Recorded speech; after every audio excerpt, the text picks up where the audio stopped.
Hey friends, hi everybody. I'm getting on just a moment before 2 o'clock just to make sure that all technical issues are taken care of and that everything's working. So hello, a moment early. I am posting in the comments right now who I am interviewing today. Okay, it's 2 p.m. Great. So now it's officially started.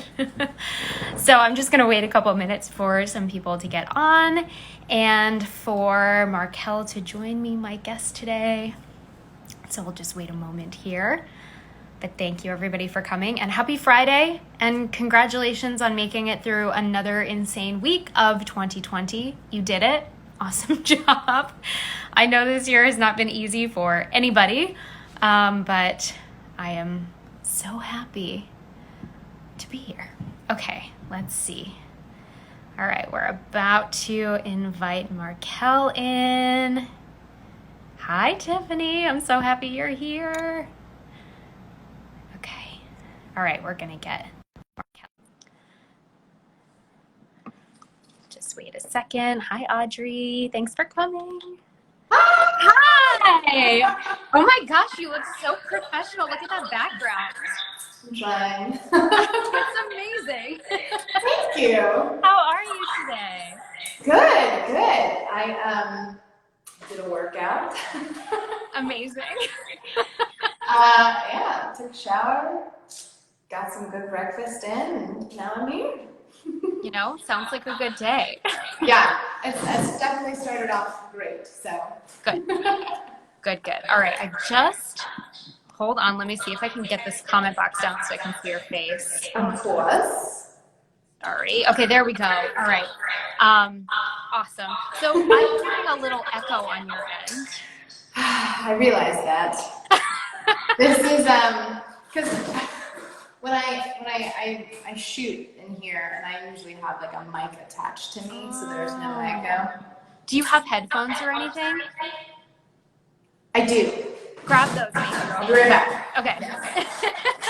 Okay, while she leaves to go grab those headphones, I'm just going to share a little bit about what this is and what you're watching today so you know what you're doing here. So my name is Erin Coles, and I am an entrepreneur. I'm based out of New York City.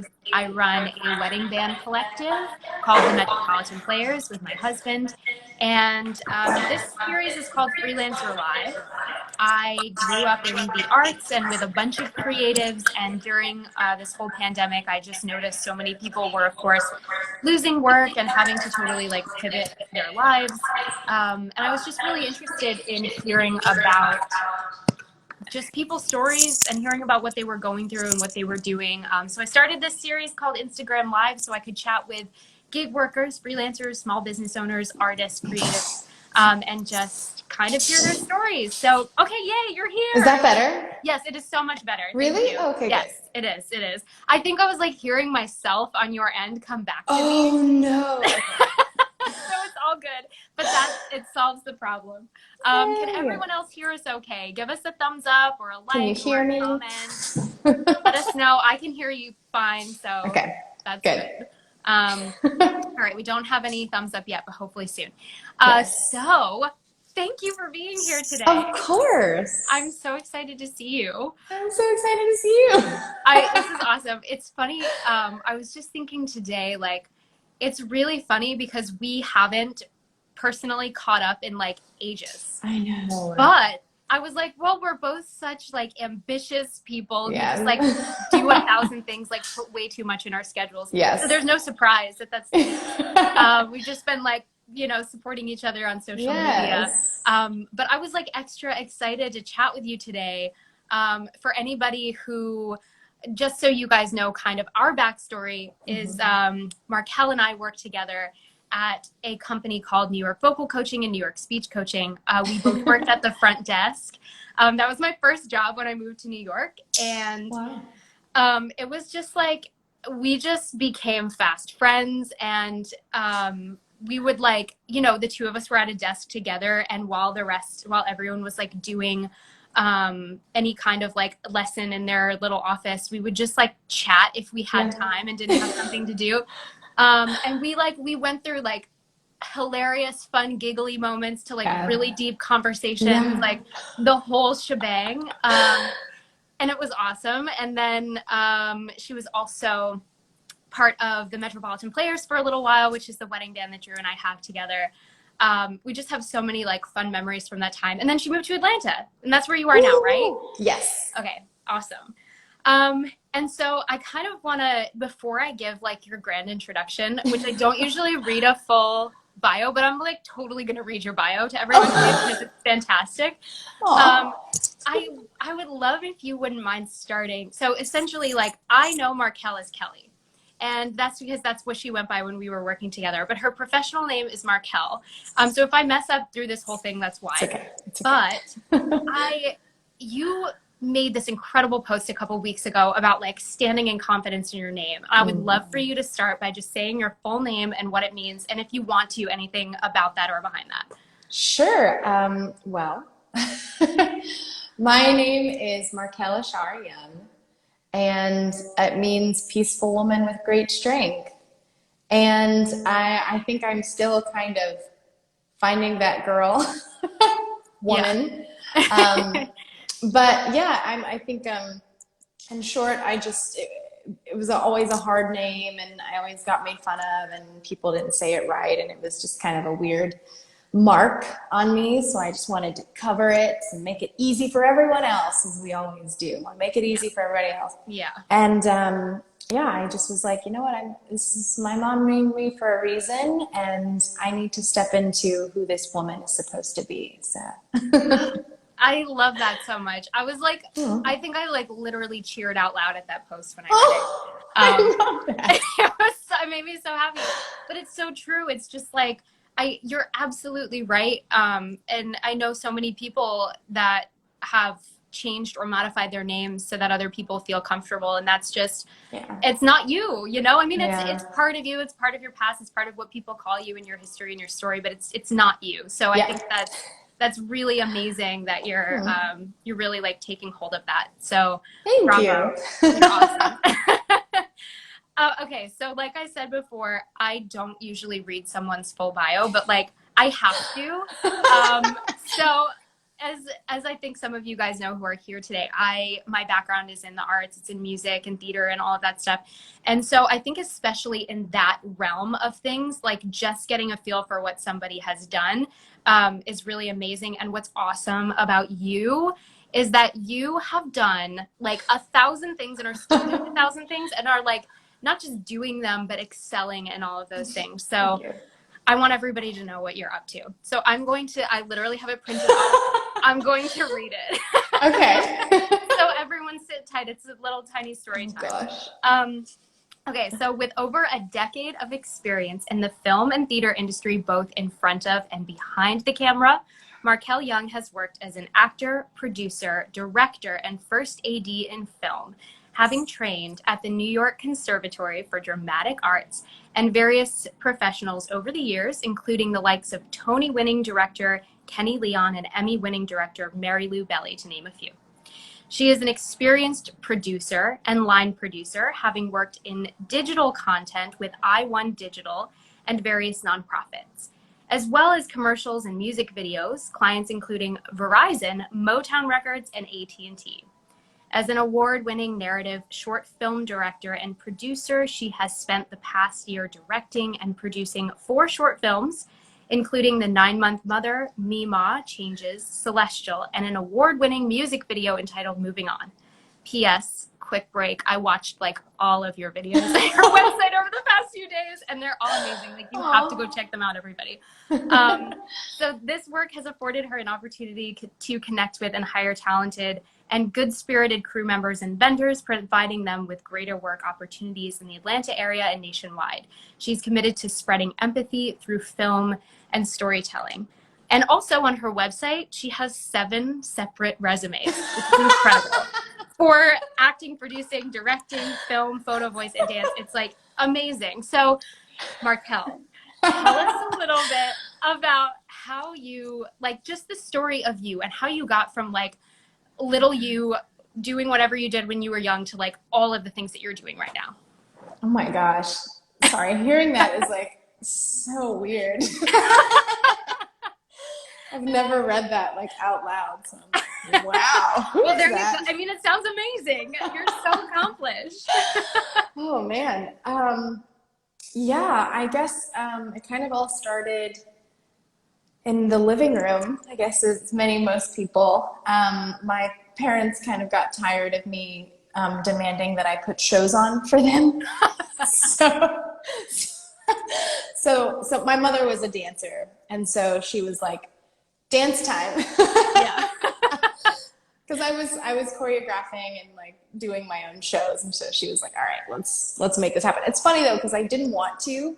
Yeah. I really didn't want to do the classes, mostly because I really hated the tights and the leotards. I just thought it was really dumb. Yeah. But thankfully, I ended up doing it, and I always say this: dance was my first love, still is. And I think honestly, my mom, like, she was also a speech champion, and so I ended up joining the Optimist Oratorical Club. Ooh, fancy. Yeah, in elementary school. And so she trained me, and I learned to be a speaker.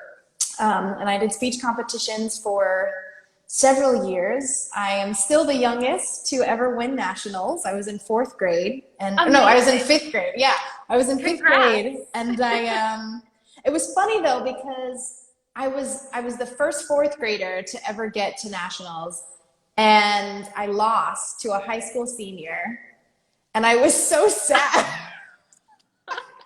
But I was so sad because, like, you know, I'd never done anything like this before. Yeah. I made it to nationals, and anyway, so the next year as a 5th grader, I won, and That's I was really amazing. excited.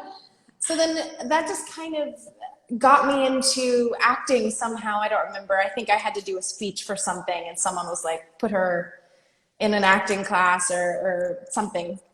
And so, yeah, from there I got an agent.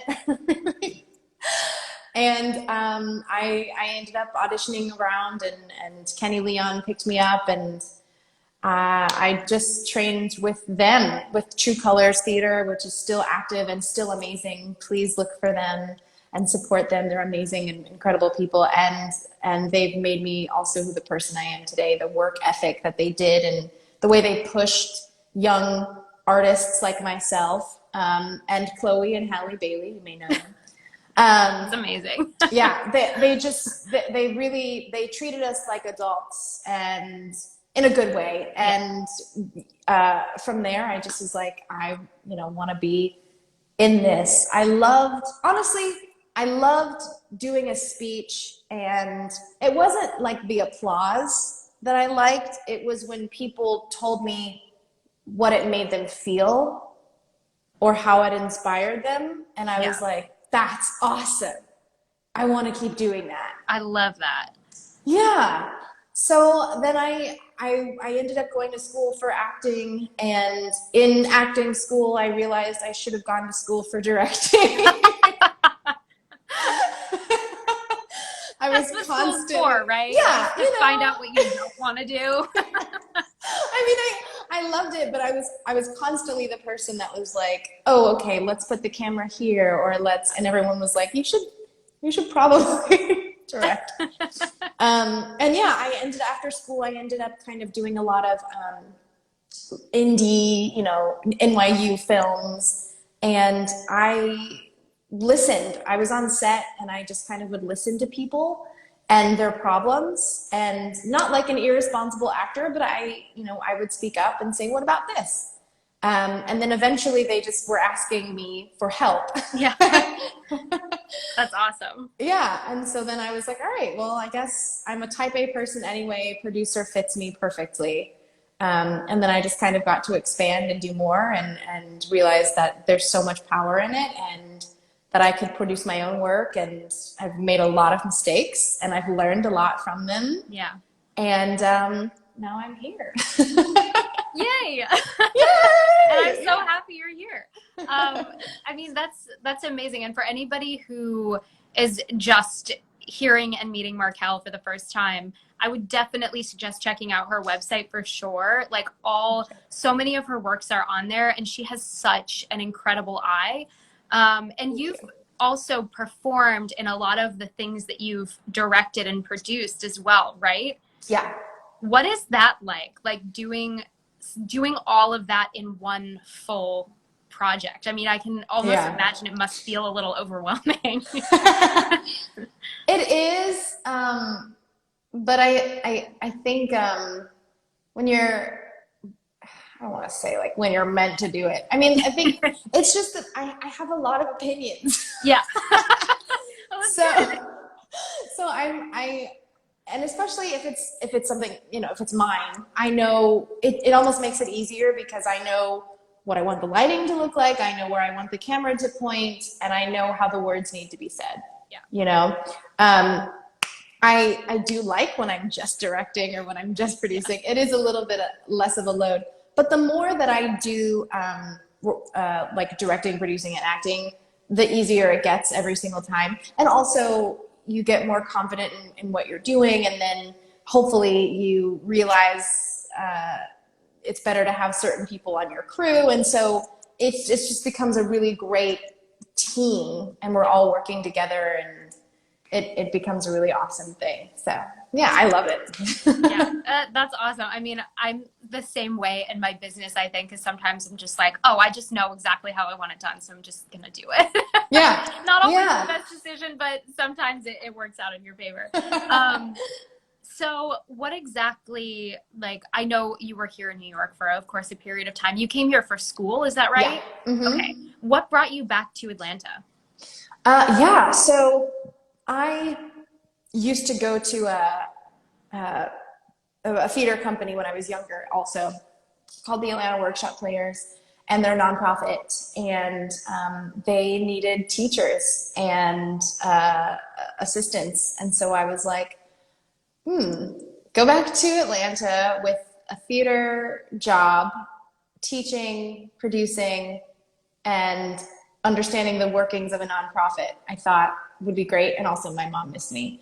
And I bet you missed your mom too. I did. And I was like, I think that was the year that literally winter, like it was cold until like May 15th.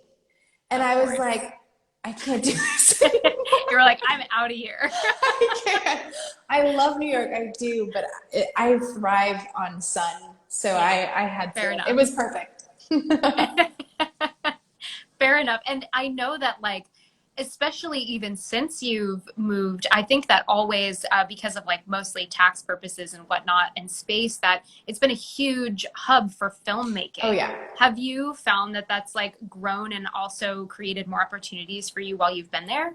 Oh, absolutely. Yeah. I work more here than I did in New York. And that was the other reason. Like if it was Utah or something, I probably wouldn't have questioned that.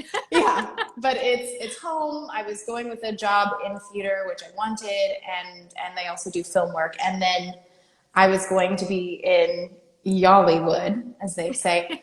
And so yeah, I was like, I know people down here already. It was an easy transition, and I was like, yeah, I want to be a part of this. It's still up and coming. And personally, I like being a part of something that's new, and is still growing. So I was like, let me hop on this bandwagon while I can. That's great. I think it was such a good decision. Like, I was so sad that you were leaving. I know. But it's also, I think it's been so great for you and your career, at least from what I've seen on the outside, which is really amazing. So just so we are keeping track of what's next here. So I usually do this for about half an hour. So we've got about a little over 10 minutes left. So I just want to mention, which is crazy. It goes so fast. What the heck? But I also wanted to mention for anyone who's watching, if you do have questions for Marquelle, please add them in the comments. I know that my friend Tiffany is here, and she is kind of like getting into / back into acting. So I'm sure she might have a question for you. But I'm going to continue with questions unless you see something come through. So I would love to know, what these past few months have been like for you and how COVID has affected your career, your work, and what you've done. I'd love to hear kind of what you've been up to. Yeah.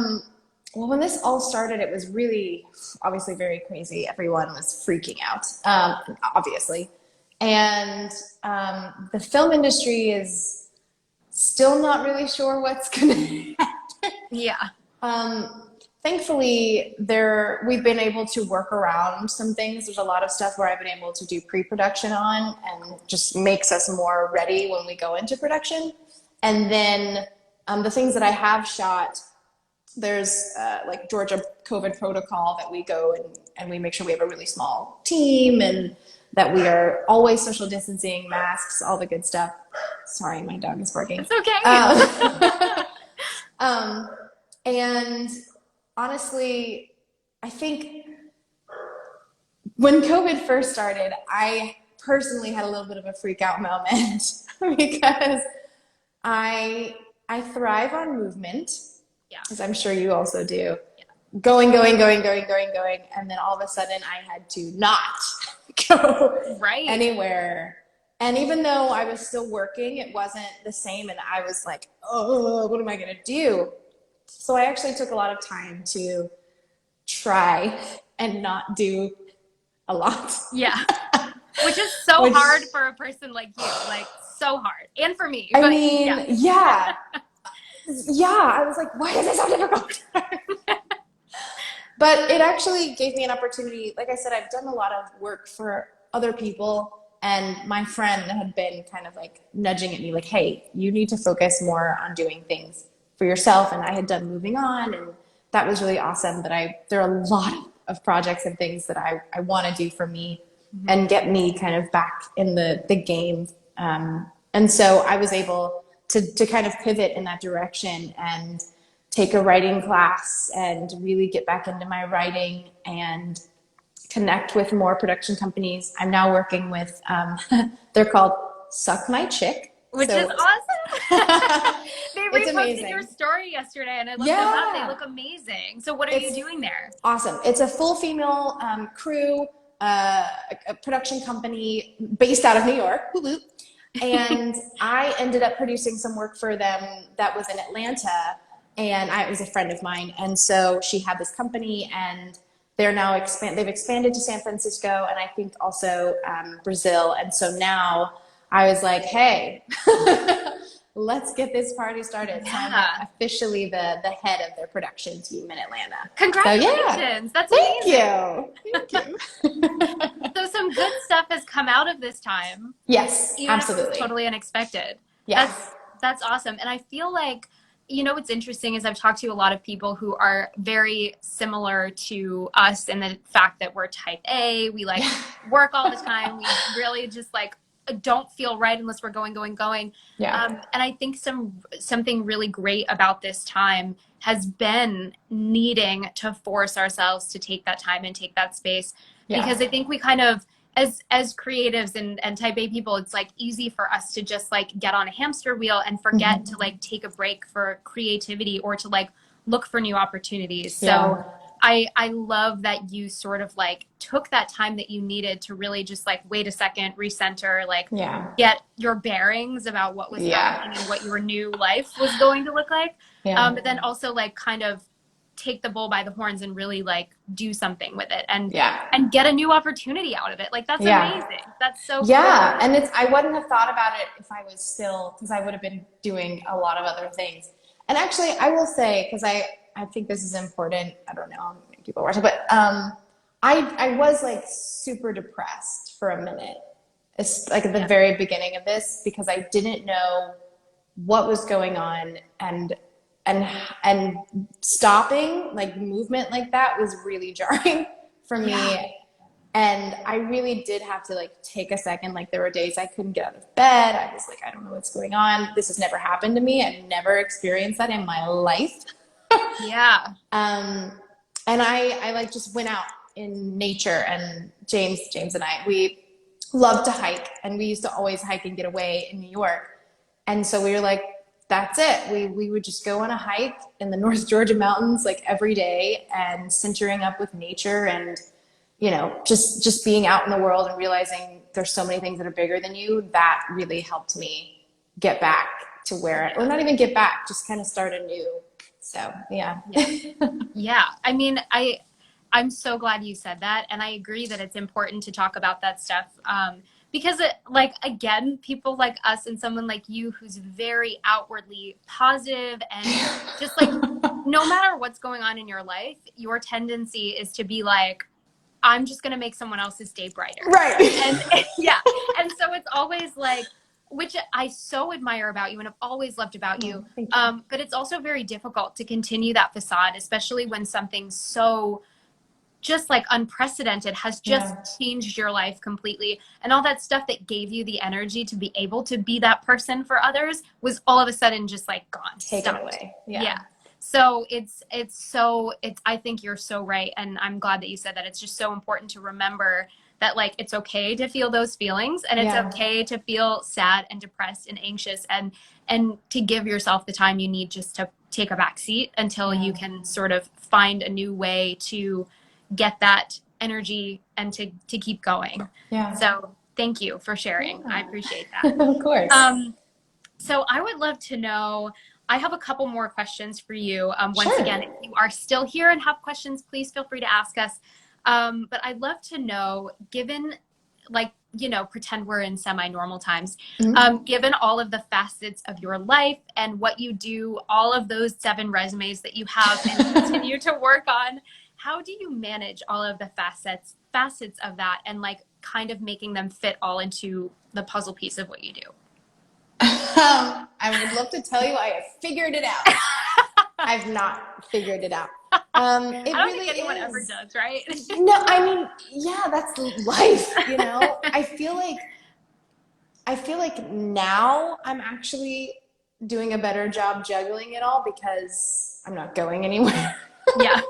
I think before it's just the next thing, I don't even know how to say that properly without it sounding like chaos. It wasn't it's like chaos. One foot in front of the next, always. Yeah. It was just kind of like, okay, I finished that. That's off my list. Lists. We love lists. And then it was like, all right, next thing, on to the next thing, on to the next thing, on to the next thing.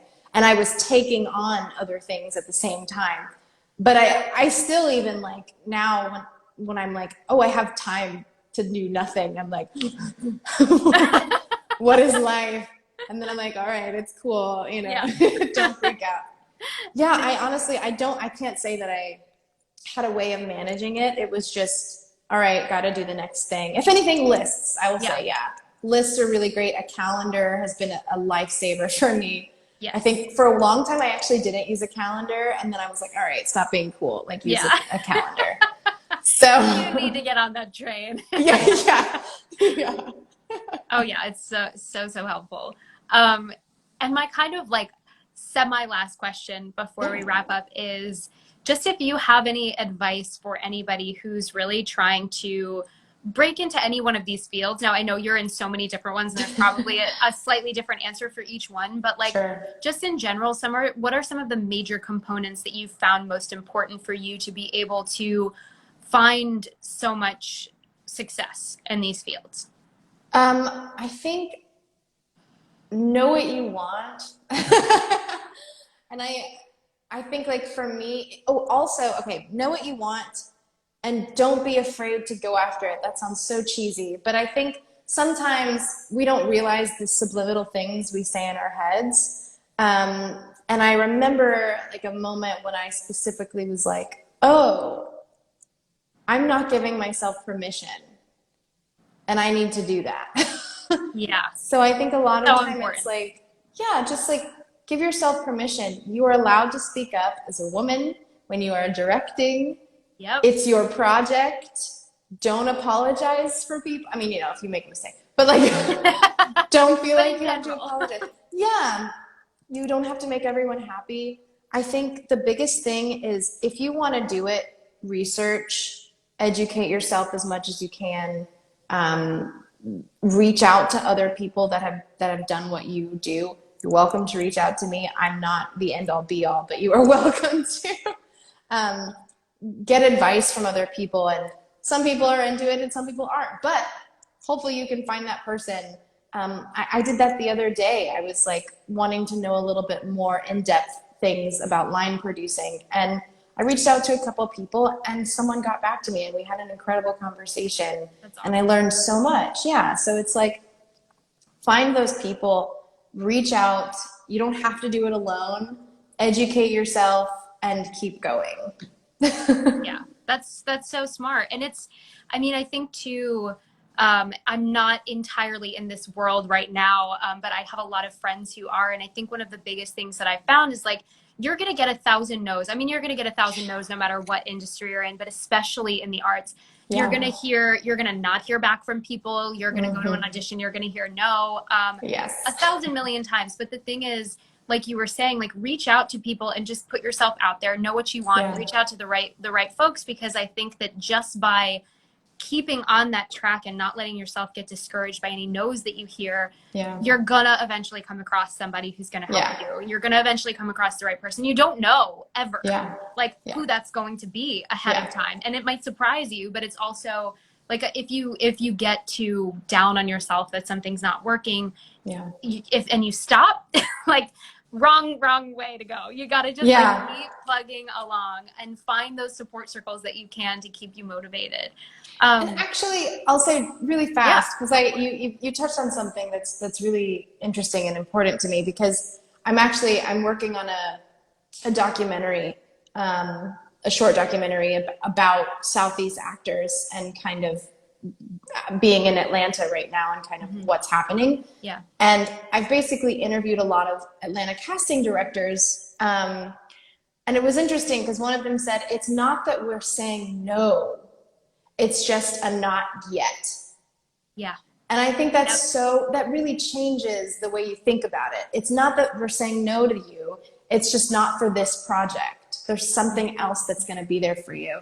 And I think a lot of actors, the reason I'm doing this documentary is because a lot of my actor friends right now are feeling at a standstill. They've been in this business for so long. What else can I do? Do I give up? I'm getting old, quote unquote. Yeah. And I think it's okay if you say, I don't want to do this for a second. And it doesn't mean you're quitting. And it doesn't mean you can't come back to it. Yeah. I think a lot of people forget acting is your experience. And the more experiences you have, the more you can recall on that when you're doing an acting gig. So don't be afraid to say, hey, I'm going to stop this for a minute. I'm going to take a mental health year or 2 years, learn Spanish, ride horses, whatever it is, I'm going to live my life. And you may even come back to acting more invigorated and ready to do it. So it's okay to put it on pause. Yeah. I think that's so important. And I'm sorry we're going over, but we just have to. I don't care. I don't either. So great. I love that there has been a movement starting on this for so many years, and it's gaining steam slowly but surely about just it never being too late to do the thing that you love. And it's so important to remember that. It's so important to see whether you're in the business world, in the music world, and acting, producing, whatever, the ages that people got their big break. It's not 20 years old for many people. It's 40, 50, 60 years old. And I think a lot of us, especially as people in this industry, it's we go all the time. We're so passionate. We just move forward and we're excited for the next thing. And we kind of thrive on that, just being told yes and the applause and the excitement of someone's project or whatever. So as soon as we don't get that for a minute, we're oh my God, my world is ending. But it's not, and it's okay. Yeah. And you just have to keep finding those things that make you happy and passionate and keep going. And it's going to be difficult. This is a hard industry. It is. But it is also important to remember that it doesn't come fast. It doesn't come easy. It might take years, but if you keep going, you'll get there. Yeah. So that's, and I think it's also important. I'm sorry. No, go ahead. I was just going to say, and I'll mention this if we have time to talk about my resources, but a podcast that I was listening to, someone said, she was like, I am so grateful for the opportunities I've had. She's on Better Call Saul, which is awesome. And so she was like, I thought that as I did more auditions and as I booked more, that it was going to get easier.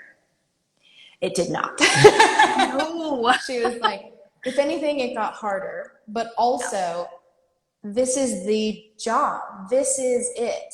It's not going to change. So if you don't like it right now when you're not booking as much, then this isn't for you. You have to love the craft for the craft, not because you're booking so-and-so and so-and-so and so-and-so. It's got to be because you love acting. You'll do it in your living room with nobody around you, you know? Like, yeah. So I just thought that was like really fascinating. I was like, that's true. You know, this is it. It's going to be hit or miss sometimes, and you have to be okay with that and love the craft anyway. And if not, then maybe want to reevaluate it's okay to do something else. Yeah. Yeah. Well, that's interesting because as you were saying that, I was just thinking like, I fall into the camp of somebody who decided not to continue acting and singing and making that my life. And I think that's also an okay decision. Yeah. It's just, you really have to like really sit down, and maybe not just sit down on 1 hour and think about it, but for sometimes months, years at a time, and just actually consider what you really want to do.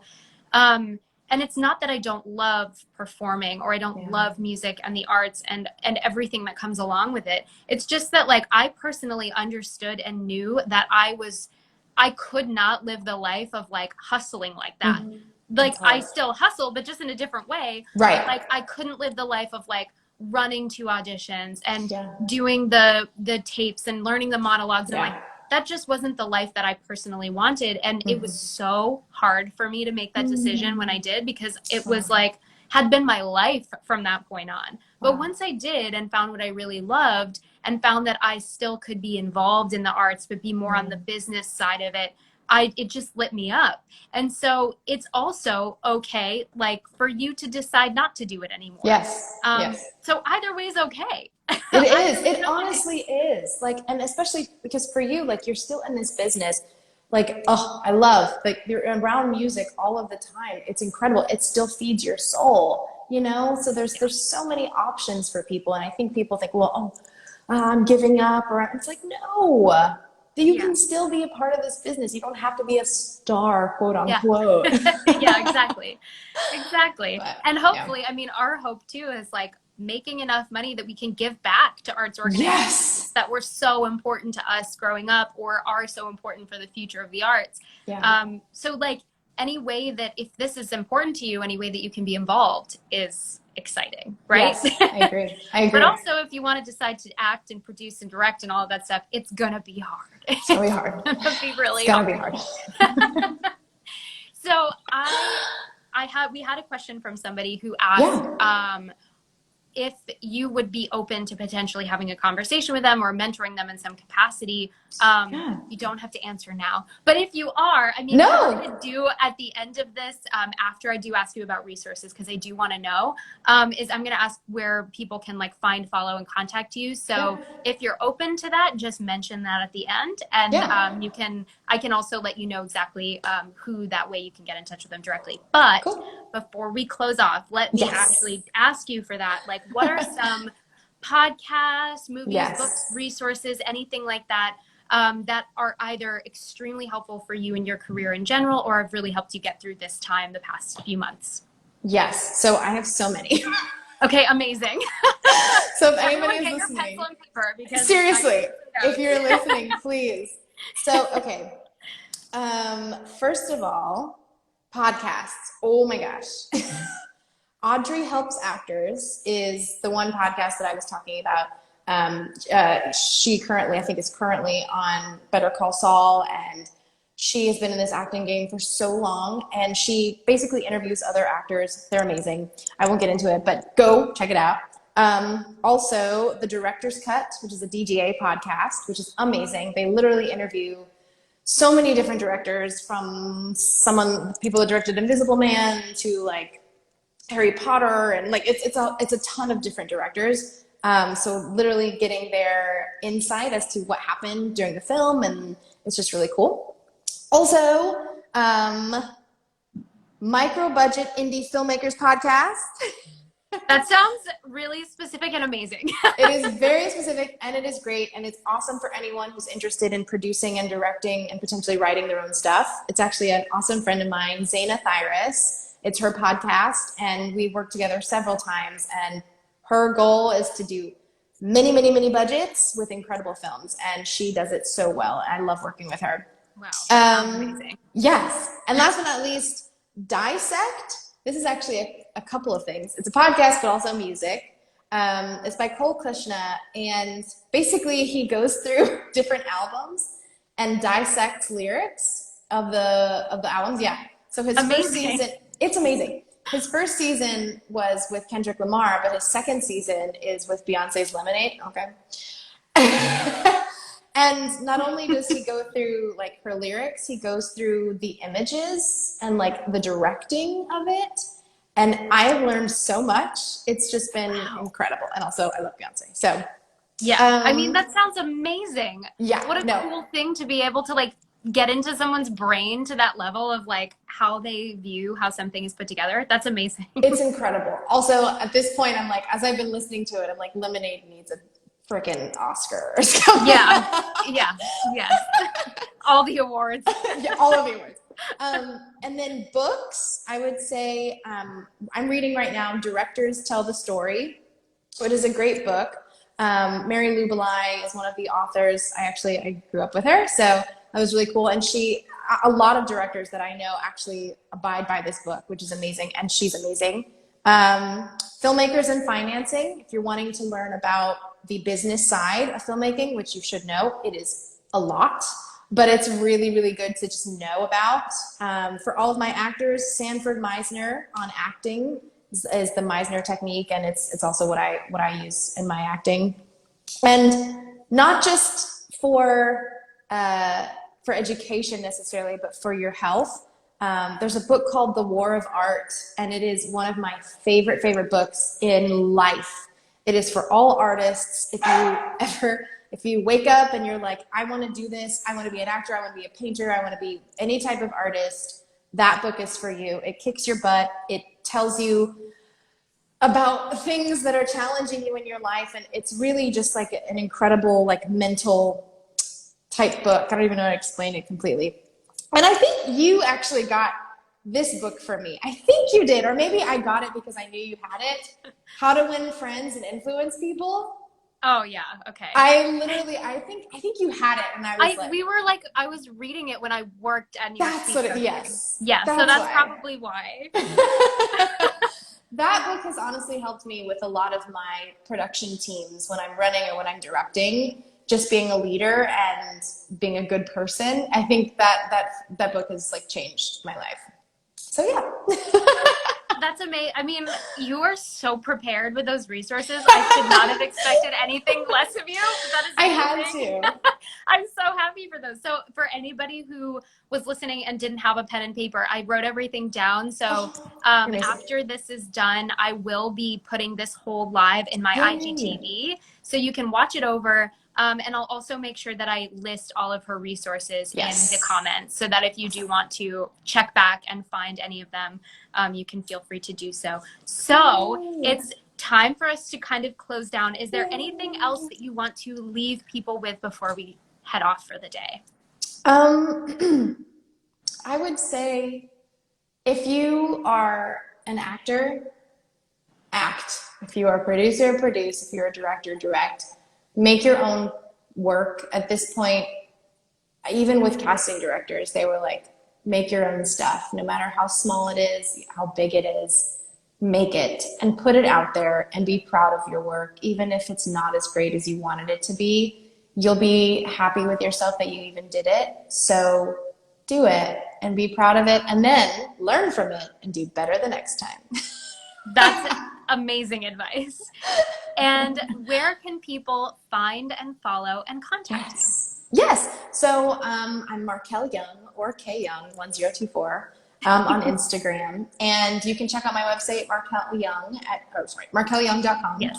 And then my production company is Small Onion Studios. We focus on small voices and small stories and give them a bigger stage. So yeah, we're doing some pretty cool stuff. Awesome. So I'm going to go ahead and also make sure that I tag her personal account, her professional account, her website, as well as Small Onion Studios in all of the information so that you guys can find and follow Marquelle. But thank you so much for coming today. We literally just could have talked for another like 2 hours. It would have been fine. But yes, feel free to reach out to Marquelle if you do have any questions. She really has done like things across the board. She's lived in New York City. She's worked in Atlanta. She does film, theater, everything. So like if you have questions for her, she's like one of the most giving people that I know. And like I said, a total ray of sunshine. So please reach out to her if you need anything, and reach out to me as well. And thank you all for coming today. Thank you. It was so good chatting with you. And my first Instagram live. Yeah. Oh my God, congratulations. Except for your 3-second Instagram live. Right. Oh God. But thank you so much. All right. Thank you everyone for joining today, and have an awesome weekend. We'll see you next week. Bye.